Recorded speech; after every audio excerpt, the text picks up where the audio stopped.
Good morning. Hello again, friends. And you are my friends. And welcome into this morning's Talking Non-League, the live. Well, it's normally an hour, but today it's going to be half an hour, 45 minutes because I am late. I do apologise while we wait for Thomas to get himself ready. It was I that was late.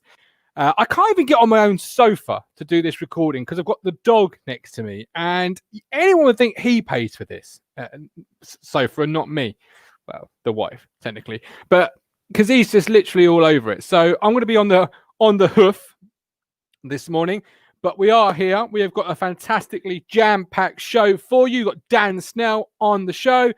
We have got, I can see Thomas in the red room, ready and waiting. I shall. Apparently you can't hear me, but you can now. Okay. Maybe it was just you then, Thomas. I don't know. Yes, we've got a jam-packed show for you all this morning. We have got Dan Snell on the show. Give us an update on fans back into grounds. Exciting stuff! We have got Groundhopper Mick. He is stopped groundhopping for 5 seconds, and he will be with us in our studio. We have got... Now, I was going to have little Oakley's Matt Carmichael from midweek's show on today's show, but I ran out of time. I'm only one man. It's an unpaid gig. I've got to have some family time, they tell me eventually. And we've got this weekend's results, during the week's results, good at all. But without further ado, let's bring in the... yes, Nick, we are kicking off late again. That is my fault. Hey, when Lambert Jr. has an exploding nappy, you just got to go. You got to deal with it, and and that's what it is. But anyhow, so let's kick that off. If you've got a comment, if you've got a question, jump in. But there he is. Hello. Thomas Seggins, how are we doing? Okay, I'm annoyed. Sorry. I hate being late. I'm always at a train station early, always at a bus stop early. Well, I can sympathise. Because I know it wasn't your fault. I know it wasn't your fault. No. I've stopped wearing nappies about a few days ago now. But yes, I can only apologise to you. If it makes you feel better, I'm still trying to adjust my setup because, as I've just said, coming into the show, I can't even get on the sofa this morning because the dog's parked himself and has declared it his own. Sit on him. If he takes your sofa, just sit on him. That's what I do. You haven't met my Labrador Retriever. If you sit on him, you'll be riding across the living room. Yeah, that'd be a fun stream. But no, I do apologise. But in fairness, blame the championship guy. Apparently, it's his holiday this weekend. He's away in Plymouth, he tells me. Right. So I wasn't recording, so I wasn't live, but like I normally am, because normally I go from Studio A to Studio B. So I said, that's okay. I'll watch Lambert Jr. That's no problem. You have a lion, all of that jazz. And then just as we're about to be getting ready, boof. Yeah. Why is it always Corma consistency? I don't know. Yeah, unless you've had children, obviously you may not realise it. But they just explode. They proper go, boom. So I was like, oh, for crying out loud, Lambert Jr. Crying out loud. Anyway, right. How have you been this week? How has things been in the Seggins household? Not too bad. It's been a bit of a long week, but then again, say that it goes quickly, so it's either or. Either or. We are one. Well, let's look at the positives. We are 1 week closer to the start of the season. That's true. What are you most looking forward to come September 5th? What are you most looking forward to? I'm looking forward to a bit more of a consistency in terms of football. We're going to start being able to look at results. Especially now we can start going again. That's a big plus. So it's good to sort of start getting a consistent 12 weekends again. We can start catering in football. That's what I'm looking forward to. I'm looking forward to seeing how the leagues go, how they're going to, especially with the late start. They've obviously got some more games to fit in during the season. Yes, so exactly. I'm looking forward. I was to say it's interesting to see how they're going to do it this year as well, because I know it's all set out, but it is it can have an impact on players and managers, surely. That's going to be interesting in terms of different seasons in the past where we've had that consistent August start, May finish, and plus we don't even know. It's worrying, but we don't even know if the season's going to finish. Not really, do we? If there's a second wave, Well, It's, yeah, and it it's, depends on what there's report you. there's too much uncertainty this year. It's kind of with the season. Yeah. It's good to have a start date and stuff like that, but we never really know what's going to happen around the corner. Which is why I've got to be honest, I'm a little bit surprised. And as always, guys, you can, of course, catch this podcast on audio links, all good podcasting platforms. If you can't stick with us, if you've just arrived, if you're watching on Catchback, whatever, take us into the working week. But that's why I'm surprised, that's what I was going to say there, is that we didn't start earlier. We haven't already started. Because you could be getting 2 games a week in. This fantastic weather, good lighting. You could have started instead of having pre-season, because you could argue people are fit these days, or certainly fitter than they were maybe 30, 40 years ago at non-league level. You could have started middle of July or early August, not had a pre-season. Yes, some clubs would have complained, but of course, if you're told as a club, look, we start early in case of the things you've just mentioned, which are very credible things, most people would have said, yeah, fine. You could have played Saturday, Tuesday. Yeah. We could be looking at like near enough like the 8th, 9th, 10th game of the season by now. But then suddenly, the trouble is, if it's like from League One downwards, if they start early, then there's the argument that no fans means less revenue, and then you cost them more to play the games than what you would be. Yeah, of course, but obviously we're looking at more like Thurlow, Nunn, SIL level. I know, but I'm saying League One down it is basically all the same, though, isn't it? Because I know we had a breakthrough this week. But there's nothing to say if we started beginning of August or July pre-season games. They'd have been doing pre-season games in July, maybe. And there'd still be no revenue for a month or so. Whereas I'd have gone without pre-season games. I don't think they're needed. I don't think clubs get a lot out of them. I mean, if you look at like American football, for example, they're having no pre-season at all this year, and they're paid millions of pounds. If they can do it, what? Yeah, about American. One of the greatest sports in the world, Thomas. One of the greatest sports in the world. But I'm looking forward to the camaraderie, the dressing room, the spirit, the laugh, the banter, all of those sorts of things that you get once you're in the dressing room. And of course, squads start to thin out a little bit because at this point in the season, squads are a bit bloated. Having said that, I was going to say, going back to your point of had no pre-seasons though. I can't remember who it was, but I know Ransom's. They're struggling with injuries at the moment, and there's another. Wanderers. They're struggling with injuries as well. So if you haven't got that pre-season, you could go into the league and then perhaps have to postpone because you haven't got enough players. Whereas now they've got time to sort it out if need be. Yeah. I saw that earlier. Ransoms are definitely. I know they won yesterday, but they're struggling because I think they're injury hit. Wanderers as well. They had their game postponed, I believe. Wow, through injuries. Yeah. Or it's a game in the week. I can't quite remember. I remember seeing it. I know Wanderers are struggling in terms of injuries. Good grief. Good grief. Nick Miller makes a fantastic point here. How many fans will they say in? About 33%, right? That's what the report. I've seen so many different reports I do not know. So I thought, who best than to get somebody who may know a little bit more about it. And on the show now is friend of the show, Dan Snell. Welcome in, Dan. How are you doing this morning? Very well, chaps. Yourself? Yeah, I'm very well. Are you a father at all, Dan? No, most definitely not. No, another one that. So you've got all the exploding nappies to come. That's why we're late. I'm terribly sorry. But if you can imagine the scene of outside a pub at 3 a.m. in the morning when a couple of the youngsters have gone all over the. Anyway, we'll move on. It's too early for that.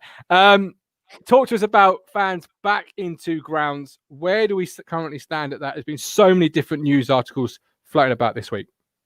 So I think step 1 and 2 are still behind closed doors because that's classed as elite. Yep.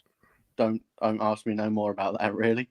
And then step 3 to 6 is 15% of the minimum capacity required for the league. Okay, so can you put that into numbers for us for clubs in the area? So step 5 and 6. So Thurlow, Nunn, the minimum capacity for the grounds is 1,000. Mm-hmm. So 15%, that's 150. Okay. Then this time next week, that goes up to 30%. So that would be 300. Okay. And step 3 and 4, I think, is 1,350 minimum. So Okay. 200 going to 400 and 300 to 600 in step three's case. Okay, so so we're moving in the right direction. Is that at a speed quick enough for you, or would you like to have seen it move quicker than that? I think that's fair. I mean, I can only think of 2 or 3 clubs offhand that may struggle, but the vast majority that should suffice, I would think. Yeah, But it's a good start. It depends how many Ipswich, Colchester, Norwich season ticket holders that can't watch their teams will go non-league will remain to be seen, won't it? Really. So there's a lot of choice, though, isn't there? So Yeah. Sorry. So what would you like to see done about that then, Dan? Like, so, if you were in charge of a football club, that the elite, as we'll bracket them as you term them, can't have fans in. Yeah. They're going to come. They're going to find ways to get their fans watching their game. Yeah. What would your marketing strategy be if you were in charge of a club moving forward? How would you get those fans? And as Thomas rightly says, there's a lot of choice. Oh yeah. I mean, you'd probably be better percentage of ground capacity, really, I would say. You've got somewhere like Bury Town holds 3,500, yet they're only allowed 200. So then 400. Well, that's still only that's 30% of 1,300, isn't it? Not 3,500. So they'd probably like to think they'd have a few more, but yeah, are we going to see a position where clubs are, if you've reached capacity at 10 to 3 and a busload turn up, are you going to be turning them away? Well, they should. You should be. If following the guidance, they should turn them away. Whether they will, who knows? I think one of those. Yeah, it's one of those things, isn't it? Surely the price or the cost of a fine for that is too big to get fans out. So you would think so. I know we've heard of clubs, but it's in terms of the fine, is probably the better option, isn't it? You still want to. Yeah. You don't want to fold. No, of course, certainly not. No. And I'm sure every club in the area is of upstanding character and wouldn't do such a thing. But you hear of clubs further afield with people watching through pavilion windows, and when it's times have been hard for non-league clubs. Times have been really hard, and they've really got to start targeting people, and I mean that in regards to getting people through the door, because this is a great opportunity that they've been given, where the clubs aren't playing in the area, the big clubs. So if you can attract somebody for 3, 4, 5 games and make it a part of their habit, then that's going to be huge moving forward, right, Dan? Oh yeah, absolutely. You might gain supporters. Equally, I think how many times are people going to go somewhere and possibly be turned away and then not go there again? Yeah. So I've seen clubs are saying first come, first serve. Once it gets to 150, 200, whatever they're allowed, they will be turning people away, which is fair enough. But then there's other clubs are doing ticket in advance, so you know where you stand. If you've bought a ticket, you're definitely getting in, aren't you? And then if you haven't got one, you're not getting in. So each individual club is going to do what they think is best, really, I think. And then people will just have to run with it, really. Yeah. Would you look to possibly move fixture times so they don't coincide with the bigger teams and their fixtures at 3 p.m? Yeah, well, it's difficult because now I'm a ground hopper. That's what I want. When I was a secretary, I wouldn't have wanted that. So yeah, it swings and roundabouts, really. I mean, you will get people out there if there was a game at 12 and then 3 and then say 5:30. There is people that would do 3 games in a day. Oh, heaven! But if you're a player for Thurlow Nunn Prem, do you want to play at 12:30 on a Saturday or 5:30? Probably not. No. There's the possibility of moving to Fridays, isn't there? You can move to Fridays if you want to. Yeah, Fridays is good. Yeah, that's almost ideal because obviously you've got the lack of competition from the EFL clubs in your local area, and obviously being where we are in the world, you've got so many EFL clubs that you could follow on a regular basis if that's your way of choosing. Colchester United, Norwich, Ipswich, etc. Because we're so well packed for transport links to these places, and people move around quite freely. Obviously, that if you're not up against those, you're gonna be standing well in the test of time, I think. Personally, I mean, if you only normally get 70 or 80 and you can have 150, then Fridays is good. If you already get 150 and you can't have any more, then you might as well stick to a Saturday. Yeah. Yes. Yeah, you may. Yeah. Could we see online sales? A close move towards online sales? Funnily enough, I've already bought a ticket for Berrytown on Wednesday. There you go. So that's the way forward, right? For a lot of clubs, because then they know their numbers. Absolutely. So I know Woodbridge are doing it as well. Woodbridge are doing it in advance. If people then don't decide to turn up, the club's already had the money, and it's not going to worry them, is it? No. They sell 200 and 170 turn up. Well, then, lovely. Perfect. So, in terms of obviously the government didn't necessarily move as quick as people would like. Are we going to see clubs lobbying for dramatic increases in those numbers moving forward? As in, we want to go faster and further quicker, or do you think they're going to be happy with the incremental rises? I think they'll be happy. I mean, I can only think of Stowmarket, Bury, Felixstowe round here that would go over that threshold. No, I don't think there'll be enough clubs benefit from having 500, if they were allowed 500. Yeah. The most step 5 and 6, what are they getting? They're well under the 150 most weeks. Especially once they're out of the FA Cup or the Vase, then normal league games is 70, 80, isn't it, really? Yeah. Yeah. Okay, brilliant. Well, thanks for the update, Dan. Appreciate that. I'm sorry we can't talk to you a little bit longer than I would have liked. I've got a few more questions on my bit of paper, but we'll come back to you over the next coming weeks. I've got no doubt about it, but that's Lambert Jr.'s fault. Sorry. But we'll catch up again very soon. Cheers, Dan. No problem. Thank you. Later. So promising stuff there for the local area for definitely, for the team. Really is. The past week has been a real sort of eye opener for non-league clubs, isn't it? So. I know. Yeah. How would you go about it? How would you target those fans? How would you market to those fans? What would your marketing strategy be? I definitely think online, if you can do it, I'd definitely go online, so you can buy in advance, because then you've got the money from the fans. If they don't, like Daniel said, if they don't turn up, then that's their fault, isn't it? But you've still got the money. Tickets have been sold. You know how many are going to turn up. You can then advertise before you start playing. You know that you've got, I don't know, 100 have been sold. You've got 50 left on the gate. First 50 get them, and then if not, you've got to go. So hard luck. I think that's the best way. I know it's a bit unfortunate if you turn up to a game but at the same time, it's not like us going to, Sunderland and then there's no tickets available because they were gone. You know what I mean? Yeah. So it's not like you're going to fight. Plus, if you went to Woodbridge, you might be able to just go somewhere else. Because there's plenty of games around us, isn't there? If you miss out on Woodbridge, let's say, for example, you can always get to Fram or Debenham.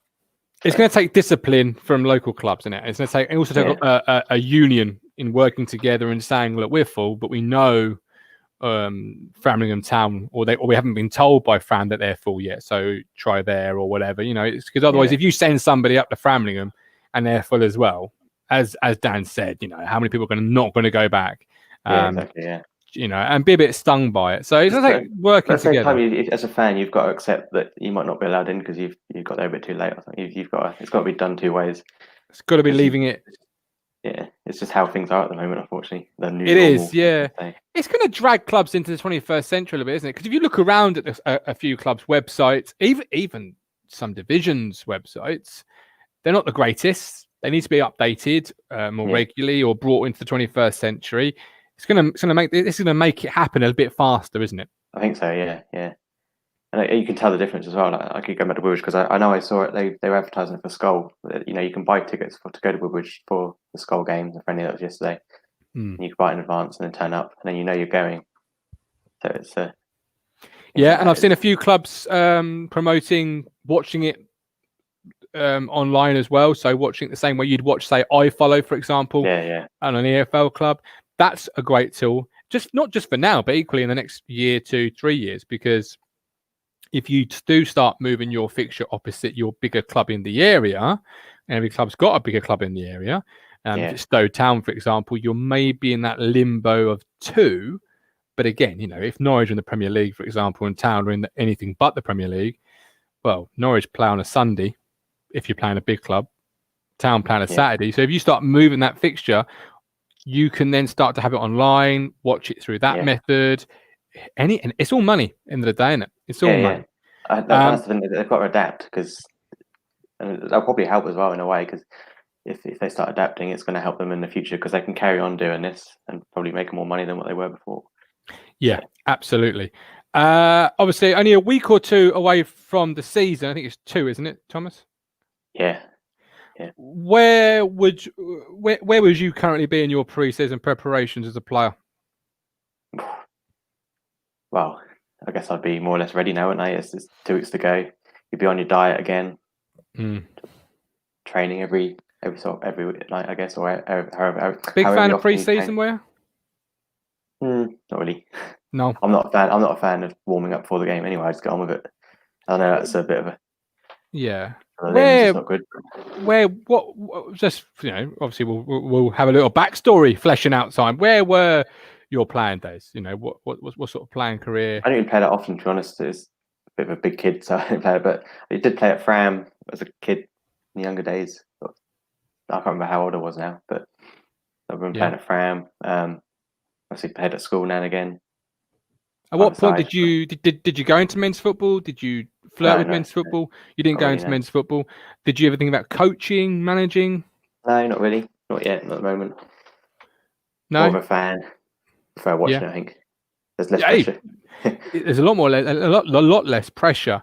Hello, Lambert Jr., troublemaker. I played into men's football. I played right up until I suffered my back injury, which left me disabled. I coached. I managed for must have been 6 years at men's level. And pre-season as a player and a manager, they're 2 entirely different things. And I think when you're a player, you don't really recognise or necessarily see where the manager's coming from. And when you're a manager, you can sometimes forget the playing aspect of it instead of where they're coming from. As a player, I hated pre-season. The early part of pre-season was always more running, less ball work, and I used to hate that, because I've always been a bigger sort of guy. Your lumbering centre half, if you like, that's me to a T. So if you were making me do sprint work, hated it. I'd hate that too. Didn't, unlike some players, didn't not turn up to pre-season until the ball came out. I was there, but it was just one of those things where you saw the manager putting the cones out and you just thought, unless that's got a ball involved, I don't want anything to do with it. Right. So as a player, I didn't enjoy it. By this point of pre-season, as a player, a week or 2 away, with the ball obviously we're well and truly out, we're playing games, I'd probably be feeling fairly confident. I'd probably actually be going back downwards on the training schedule. So instead of ramping it up, I'd be coming back down, because I've done my road running, I've done my gym work, I've done my playing. I don't want an injury now. That's the worst thing I want now, is an injury. If I'm feeling something, I'm stopping. I'm not even going to try. Because there's no point. Too much of a risk at this point. Yeah, even if you wake up on a Sunday morning like this morning, you're feeling a bit of an ache, just ramp it down a week, because the worst thing you want to do is come 5th September is be injured. As a manager, I wanted my players to be running all the time. I wanted to see them bust a gut. I didn't want people coming to me and saying, I feel a bit achy. I want you to be there. I want you to be being committed to the cause. But by this point of pre-season, I'm done with it. Even as a manager, because I want my games. I want my team to play a competitive game of football. I've done my training games. I've done my pre-season friendlies. That is true. And by this point, the squad is so big, because in August and September, everyone wants to play football. The weather's great. The beers after the football. Everyone wants to play football.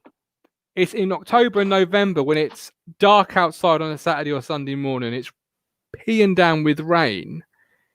Suddenly it's, oh, boss, I'm not feeling too well today. Yeah. How was the old pub last night? Was it all right? Oh, I didn't go. Yeah, all right, whatever. But it's October, November when the squads start to thin out and you start to worry as a manager. But yeah, so pre-season for me was always it was never an enjoyable time, but it was always a mixed time. As manager, surely you're looking at your players, you know who you're going to play sort of more than you are the others. Surely well, this is it, and obviously cup games. I guess. Yeah, well, you can never tip your hand either. No.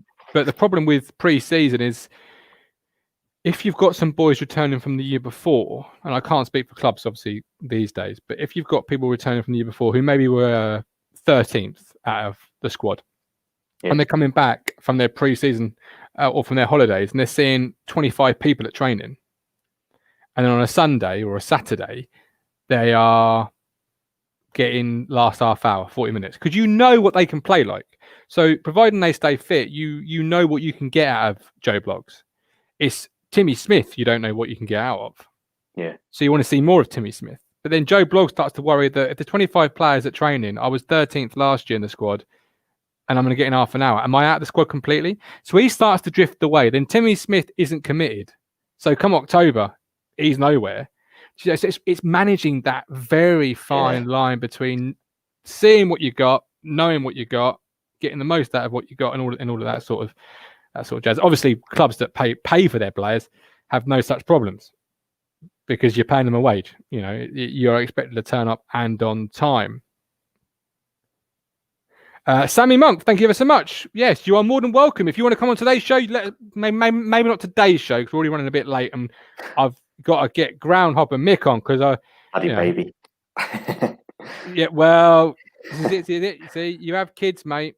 I know, I'm joking. And nobody tells you about the explosions. They really don't. Nick Muller, how will the fans issue work with teams that ground share? Well, they don't unless they play at the same time, which is obviously very unlikely. I mean, I take it that's. Dan, as you're still there, how does places like Gainsborough work? Like, are we looking at sports centres yet at all, or not? Absolutely no idea, to be honest. That's a suddenly come to me off the back of Nick's point. It's a very, very grey area, I'd say. Yeah, you know, and obviously there are a few clubs that, like, I saw a game last night. I've got a clip of it. I think it was Brantford Road Old Boys, where they play. Obviously, you know, I'm not saying they're going to get a mass influx of hundreds and thousands of fans, but there are quite a few pitches up there.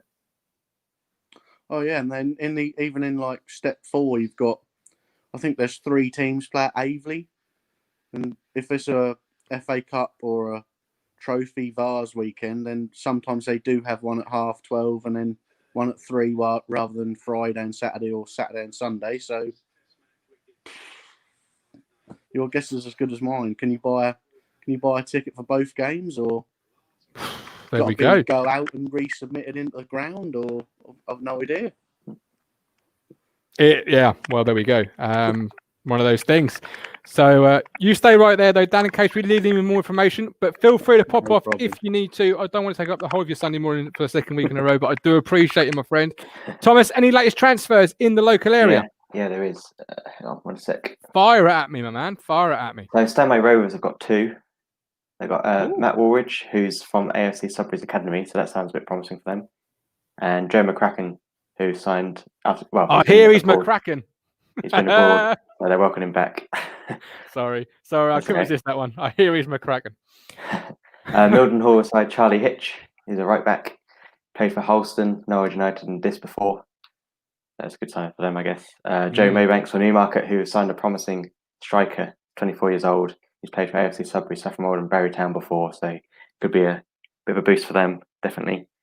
And then Stowmarket, as we know, Charlie Clark was announced Friday, and then Craig Parker, who obviously we talk to Friday night. It's also signed during the week. Before we have got some clips of the Craig Parker interview that you did, which will be up on the channel this afternoon.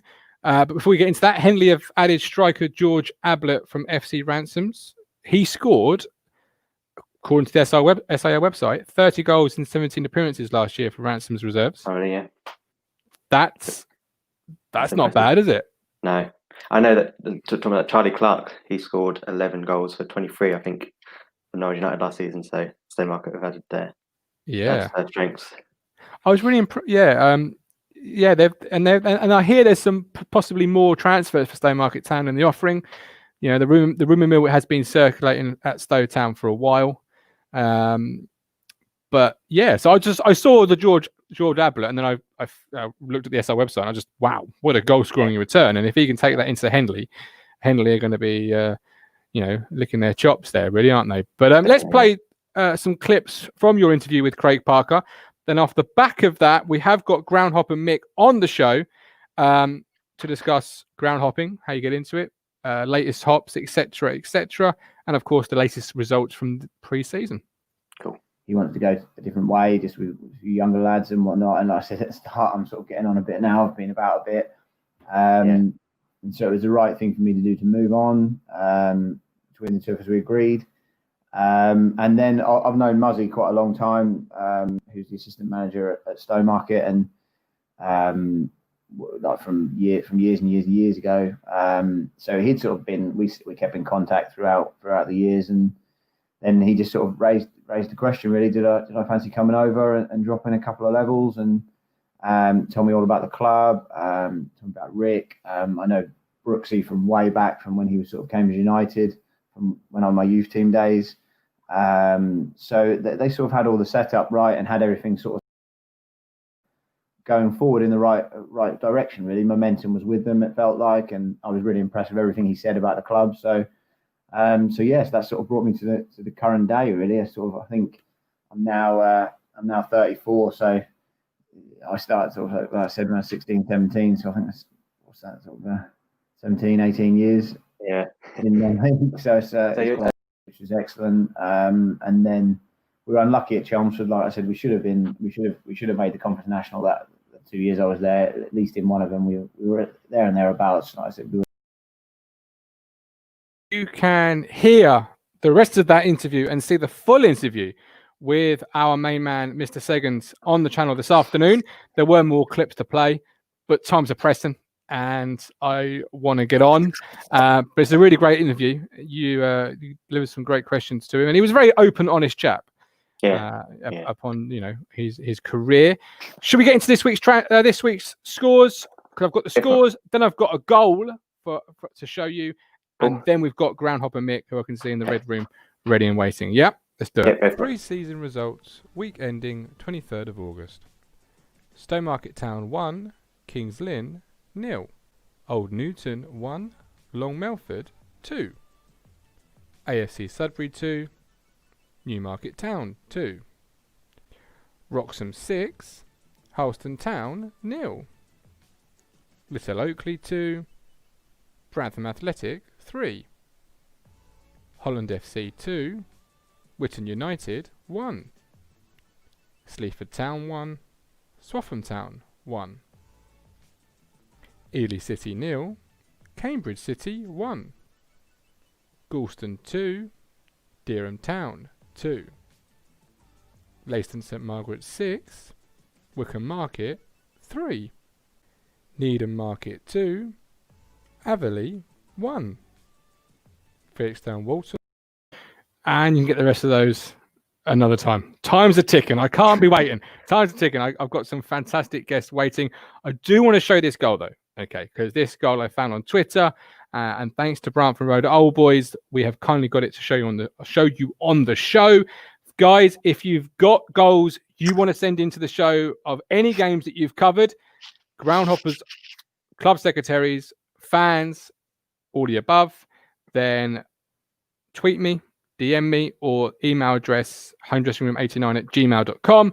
But this, Thomas, I want to get you a rating out of 10 for this.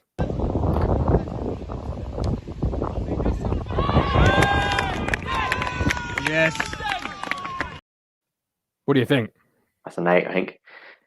As an 8 out of 10 for a header. Well, yeah, that's a perfectly headed cross, perfectly crossed, great head on the ball. Definitely an 8. What's your thoughts? Well, I was trying to see it again. That's not a bad goal, you know. I mean, there's no defending for it whatsoever. You know, they've gone to sleep a little bit. But that cross is... It's a delightful cross, isn't it? Yeah, straight on his head. Goalkeeper couldn't do nothing about it. Oh, yeah. Oh, no. Goalkeeper out of the equation. You know, just have a cup of tea on the sidelines for that one, Mal, because you've got no chance. But it's a great ball in the box. I'll give you that. Peach of a left. Yeah, and you got it's where as a manager you want your player to put it. You want it 6-yard box. Yeah. Allow your defender or striker to go and make a play on the ball, and he gets up like a salmon. Yeah, it's beautiful. It really is. Like a Christoph Berra, Tommy Smith for us. Christoph Berra and Tommy Smith. Groundhopper Mick, have you heard this? What do you think of the goal, Groundhopper Mick? Oh, like you just said, up like an absolute salmon. What an head. Good cross though as well. Yeah, it was a good cross, to be fair. You know what? I'm going to say it again. It was so... Have some of that, son. It's a great goal. What's the best goal you've ever seen live, Mick? Oh, I've seen quite good. I've seen a few, you know.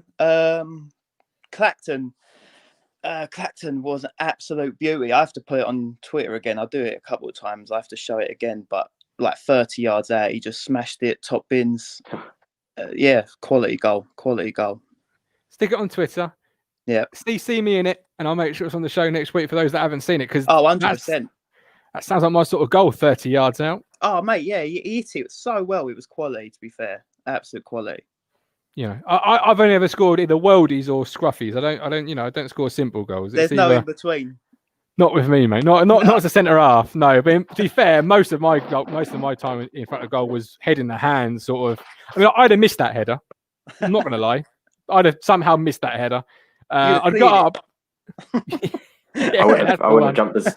I'd been nowhere up in the air like he was. I'd be falling down while I was going up. No. Well, thanks for joining us, Mick. I appreciate your time. I'm sorry it's late, but Lambert Jr. had some issues this morning. Bless him. Totally understandable. Fair enough. Yep. Yeah, I'll sit him down and tell him it needs to be much better in future weeks. I know I've already upset my co-host there, Mr. Seggins. But how are we? How was your weekend been? Did you go to a game yesterday? I didn't go to a game yesterday. I had family commitments, so I had to miss out. I am going to a game Tuesday. I think I'm going to Stansted. I think they're playing Takeley in the FA Cup. So I'll be going to that. And I do want to apologise in advance if you hear barking, because my dog has a mouth on her and she will go off. But she's all right at the minute. She's asleep. So it should be all right at the minute. Yeah. So, what sort of dog you got? Boxer. Oh, lovely. I've got a Labrador Retriever. It was literally sat underneath me a second ago. He's now moved, thankfully. But he takes the whole sofa up. So if you hear barking my end, likewise. It's I was doing a show yesterday. No, I was doing a show yesterday, and he was dreaming in another room, but you could hear him. And I had to mute my mic while the guest spoke, because all you could hear was this dog, and I was thinking he's asleep. I can see him. He's dreaming, but he's still going for it. But dog's day anyway. So. When was the last time you went to a game, Mick? When was that? Was that recently? Yeah, recently. Yeah, I've ever since the not lockdown, like since the government stopped. Well, it's back again. You can watch games now, but I've been watching Essex and Suffolk Border League games. So I think that's step 7 and step 8, I believe. Went to see Felsted and Barnston, I think, in a pre-season friendly. That was about a week or two ago. Good game, good quality again. That was a good game. That's what I mean about non-league. Ever since I started ground hopping, I'm surprised at the quality that I'm watching, to be honest. Ever since, it's took me back a bit. But I've been starting watching that. But ever since coming back, hopefully I'll get back into, step 5, step 4, all that sort of stuff again. Any clubs you're looking forward to seeing this year? So I always like watching, I've only been a couple of times, but I like Saffron Walden. I've not done an episode there, but I've been a couple of times just to watch it because I like their style of play. I like Stansted. Good big fan of Stansted. I'm interested to see Dunmow, new team Dunmow, and they're playing at Braintree. I think. Yeah. And, I think they'll be. There you go. Yeah, that's what I mean. Yeah, I want to watch them and see what they're about. So yeah, exactly. So is that your neck of the woods then? Yeah, area? Halstead, Braintree. Yeah, Halstead was the first game I went to. That sort of got me into all this, to be honest. How have you seen Braintree a couple of times in the last couple of years? Yeah, I've watched them. Yeah, not done an episode, but I've watched them. I done an episode with, I think it was the reserves, Braintree reserves. They played Hackney, and the ball ended up because I recall behind the goal, the cross came in and the ball skidded off the turf and just smashed right in my nose, and blood just went bop like that. I have to show that. I'll put that up on Twitter as well because I got that on recording, and I switched the camera on my own face to see if I was all right, and it was just a mess. And all blood was like behind me and all that. It just went off, just splattered. Crimson mask. Yeah. Oh, ouch! Any of those incidences planned when playing or watching, Tom? I haven't had anything hit me in the face like that. I know that back at Ipswich, I know my auntie got hit in the face because they used to sit in Cobbold Lower. So I think they were warming up and then the ball just... I know that happened as well. Or I remember being there as well. I can't remember what it was, but there was someone else who sat near us. Same thing happened, the warming up, and then poof. But it hasn't happened to me, thankfully. When it happens, it's one of those things, isn't it? You can't help but snigger. There's nothing funnier if it's Yeah. not you. You know what I mean? I once saw somebody got taken off their feet by a ball. They weren't even looking at the game. It was in one of these like multi-complex places where you've got multiple pitches.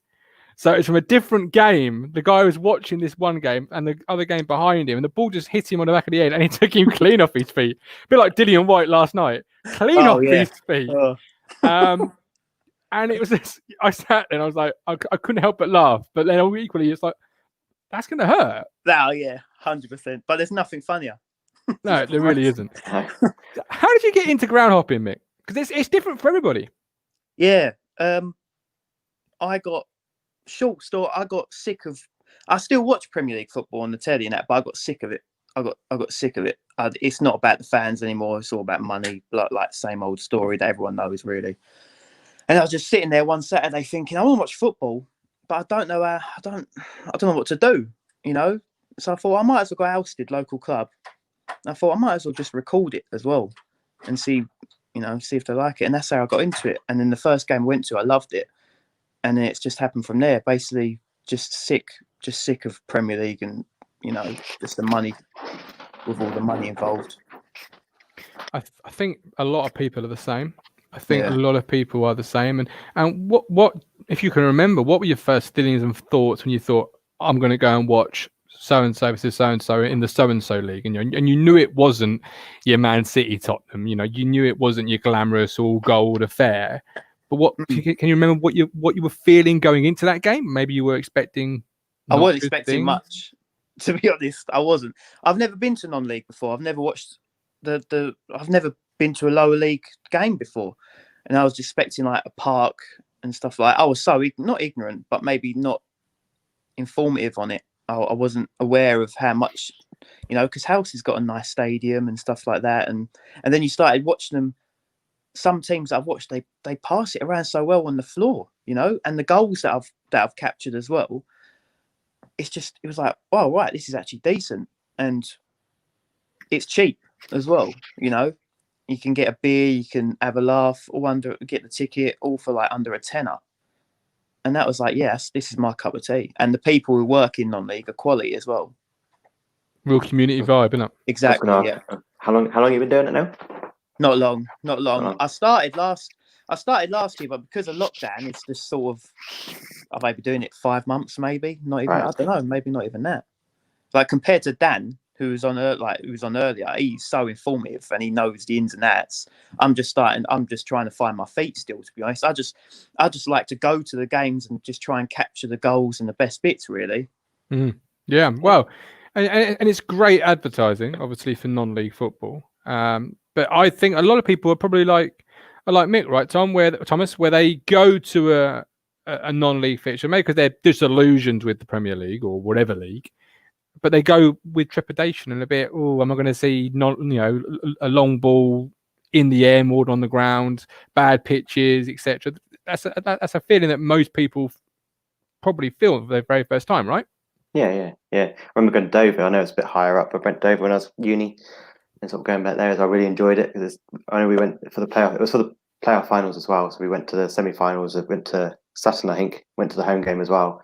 And just obviously because they got promoted as well, it made it even better. But yeah, it helps. That helped with it, I know. But the standard of football is more surprising when you get there. I mean, sometimes you kind of expect it to be a bit. Yeah, but it's actually quite good. Yeah, it really is. I went to my favourite fixture was Gresham's in Ipswich, and that's got lovely pitches, almost like carpet like. And I saw like a 5-2 win, but it wasn't a 5-2 game, if that makes sense. I mean, in the end, the team that won 5-2, and I can't remember who that team was, and forgive me for that, but they went through the gears and it looked more comfortable than it was. But for 60, 75 minutes, it was a very competitive, well played. Two teams that were honest, and that's the key word, Mick, isn't it? Honest. You're looking at teams and you're thinking it's honest, it's real people, it's real football as it used to be. Exactly. They do it for the love of the game. At the end of the day, they turn up, they train, they play for the love of the game, and obviously all the players do want to make the higher move. You'd be lying if they weren't. But they do it because they love it as well. Yeah, so absolutely. It's not all about money for them, is it? No, exactly. No, absolutely. Sammy Monk, anyone been to AFC Sudbury? Been to AFC Sudbury, Mick? That might be your neck of the woods. I watched them. I can't remember if it was the actual stadium. Like Sammy's saying, I don't know if I've been to the stadium. I went to see a cup final. I think it was Stanway Pegasus and AFC Sudbury, and that was a good game. But I can't remember if it was at their stadium. But I've seen them play. Okay, and what were your thoughts on Sudbury? The area or the team? The team's good. The team, like I've seen a couple of teams that are like, do you know what I mean? But no, AFC Sudbury were good. They were good. I think one of them scored a cracker as well off the bar. I might have to pick that out as well. See if I can score with that. Yeah, I've been lucky with the goals that I've seen. That was a good goal. Another team that I like to watch are Thetford Town as well. They're really good. They're a really good team as well. I do enjoy watching them. Yeah, they're a great team. And Leah Simmons, obviously. That's Thetford. It. Yeah, he does good work for them. Yeah. Yeah, shout out Leah. And obviously you can catch their highlights on Twitter. Check it out. I meant to give that a plug on Tuesday and forgot, so apologies. But as Thomas will tell you, I'm often forgetting things to plug, aren't I, Thomas? Yes. Yeah. I've recorded 2 videos so far. One he forgot last week, and this morning the podcast didn't even happen. So that wasn't my fault. Doing a great job. That wasn't my fault. Time constraints are not my fault. Like last week's show was absolutely bumper, mate. I couldn't get you in anywhere. Oh yeah, anywhere. I'm sure you can shut up Moss for half an hour or 30 seconds. Sorry. I should just mute the mic. Yeah. Guy in is that Balaam 2019? I mean, casually ground hopping. Leeds. I'm gonna say it's a Leeds fan, but it might be Liverpool. LFC. Any shouts there, gents? I'd imagine Liverpool. Yeah. I thought Leeds were bigger than Liverpool, but being Brentford, Tooting and Mitcham, Balaam FC, etc. Do you have a non-league team, as in a non-league team that you support, Mick? Yeah, I always get stick for it.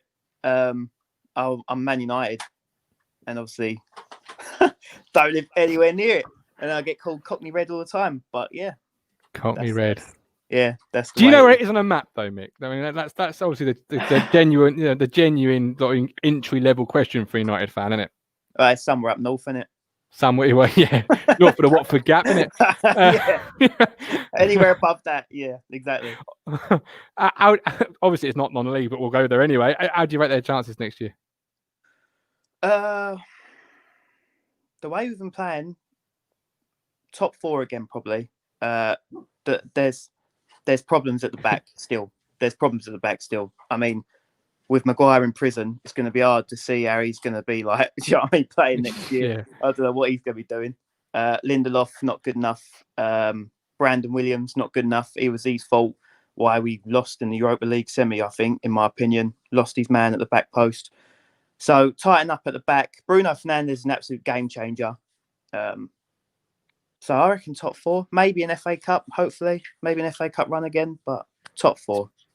Speaking of FA Cup, obviously Thomas spoke to Little Oakley manager Matt Carmichael. Thomas, is that right? Matt Carmichael. During the week, Little Oakley in the FA Cup for the first time this year. How do you rate their chances? How many rounds do you think they can get through Little Oakley? Have you seen them play recently? Have you seen them play at all? I've not seen them play before. No, I've not seen them play. So I'm not aware of. Did they form? Did two teams form to form Little Oakley? Or am I making it up? I might be making it up. I think they've been around for a while. I think. Yeah, I've made that up then. Yeah, I don't. Yeah, I'm not ignoring. I don't know much about Little Oakley, so I don't want to say they'll get. So I've not seen them play. Good to see a team making its bow in the FA Cup, though, right? Oh, 100%. Yeah, more teams in it, the better. And with the money situation as well, just bring it down. Why are you still? They've cut the money, I think, haven't they? For the winners. I believe they have. Yes. Yeah. And it's just bring all that money down to non-league, because that can just save them. That will just save them from literally going bust. So. Yeah. And obviously, you being one side of the border and ourselves being the other side of the border, so we'll call you our Essex correspondent from this point forward on. What league would you say is the reign supreme? Is it the Thurlow Nunn, or is it the Essex equivalent, which the name escapes me in Essex? Which one would you say is reign supreme in your opinion? I love watching the Essex Senior League, to be honest. I've seen most of the games there. I love watching that. Obviously, Thurlow Nunn's really good as well. But the most entertaining games I've seen are Essex Senior. And that's where I hopefully get to watch more of them games there. Really entertaining. Good standard of football, good goals, great people involved. So yeah, I'd say Essex Senior. It might not be the best, but that's who I enjoy the most. Is that the league Billy Cove is manager in? Haybridge Swifts, isn't it? Haybridge for Swifts. Yeah, possibly. Yeah, he's great guy. Oh, he's quality. Yeah, he's so funny on Twitter. Yeah, gotta love Billy. Obviously, yeah. I'm going to go with Thomas here, and you're going to say Thurlow Nunn, right? Yeah. You're 100% on that. I just, you weren't too sure. Yeah. Sorry, yeah. Come on. I mean, you got to stick the stuff at flagging around. The question was a bit slow on my own earphone for some reason. Back into the chat, Sammy Monk. Grant Holt was at Wroxham last season. The FA Vase looked a shadow of his former self. Did anyone see Grant Holt play last year? No. So we can't comment. What does he mean by shadow? What, he's lost weight? Or he's just rubbish? I think he's more a wrestler these days, isn't he, Grant Holt? Is he? No yeah, way. he's done it for WAW, isn't he? Yeah. Isn't he wrestling for the Pages family? Yeah, the Knights, yeah. Yeah, absolutely. Guy in Balaam. Champions League final today. Team Bayern or Team Paris? Yeah. Wrong podcast, isn't it? Yeah, I'd say Bayern because I don't like Neymar. So. What's wrong with Neymar? He rolls around like, don't. He's everything that I hate about football. Like, he just rolls about. He's brilliant. Don't get me wrong, obviously. He's a fantastic footballer.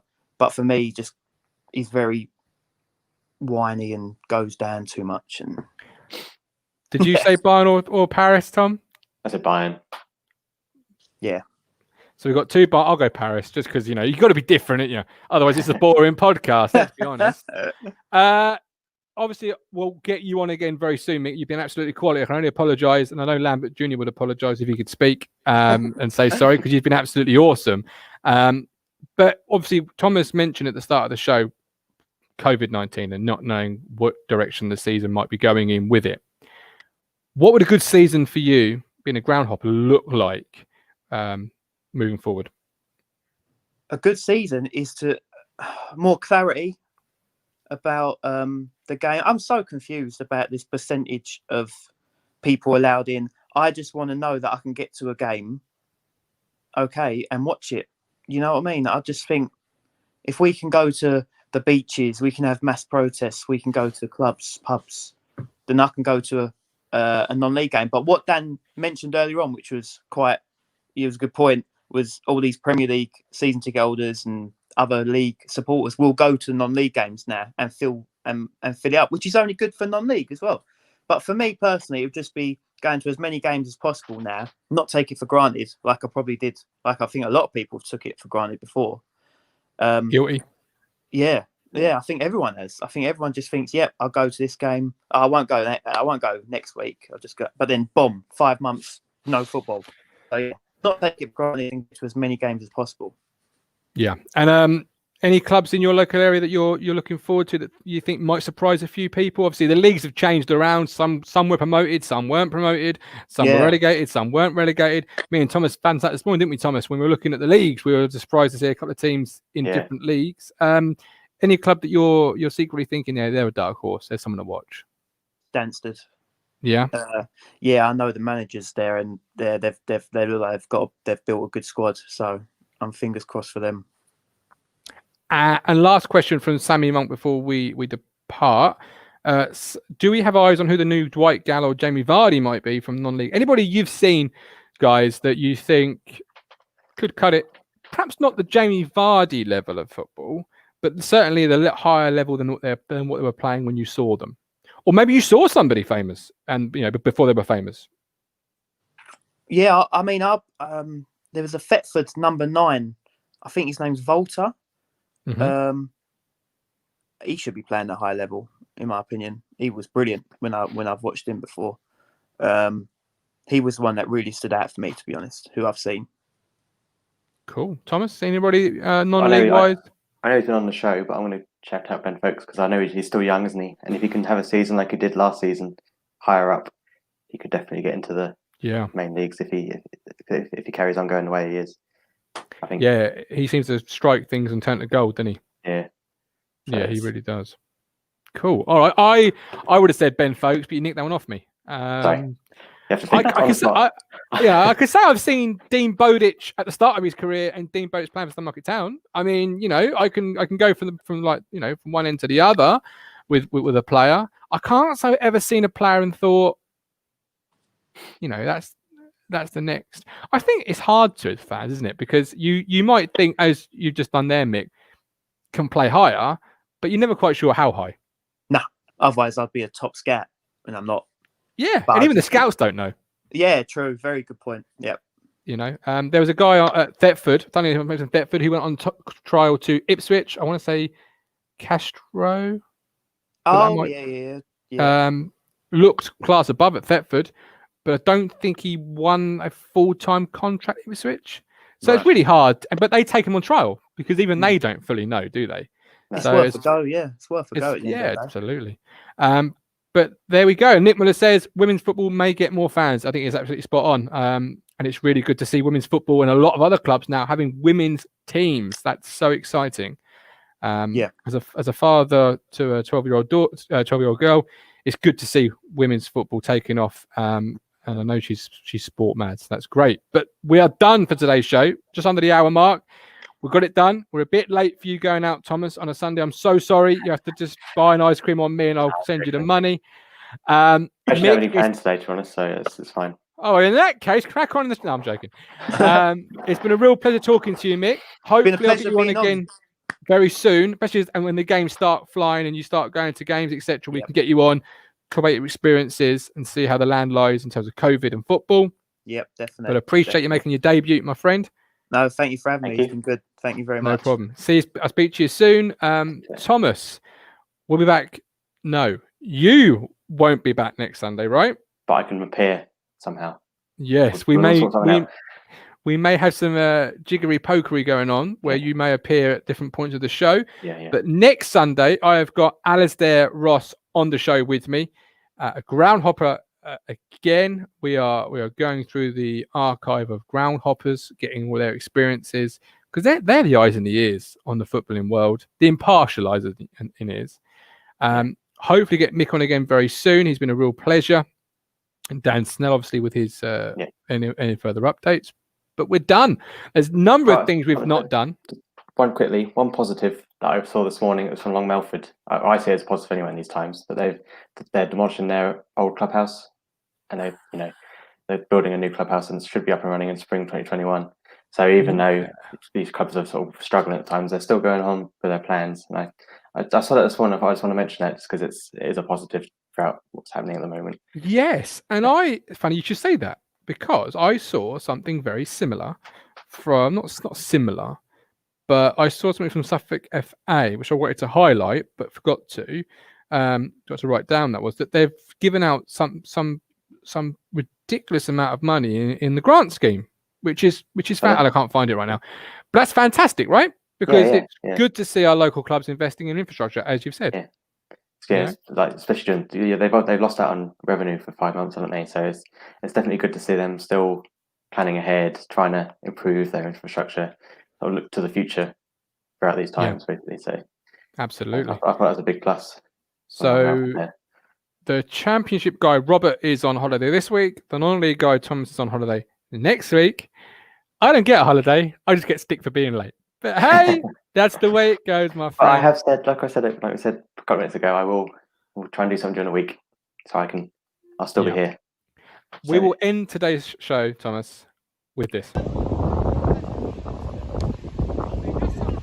Oh, love that goal. You have to send it to me. You have to send it to me so I can watch it. I mean, that's for those on audio devices, you can't see it.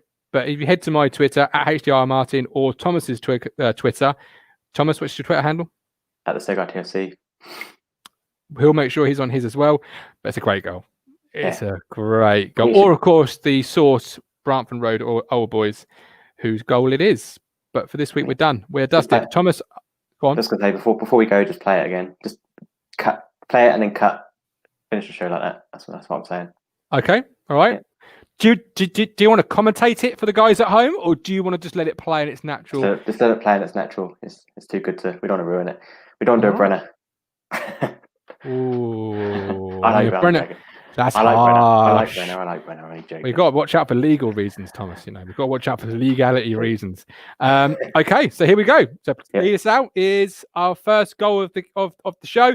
If you are watching and you've got a goal, Groundhopper Mick, Dan Snell, other Groundhoppers, clubs, officials, players, whatever, get it into us and make sure that it's shown live on the show. And don't forget to subscribe.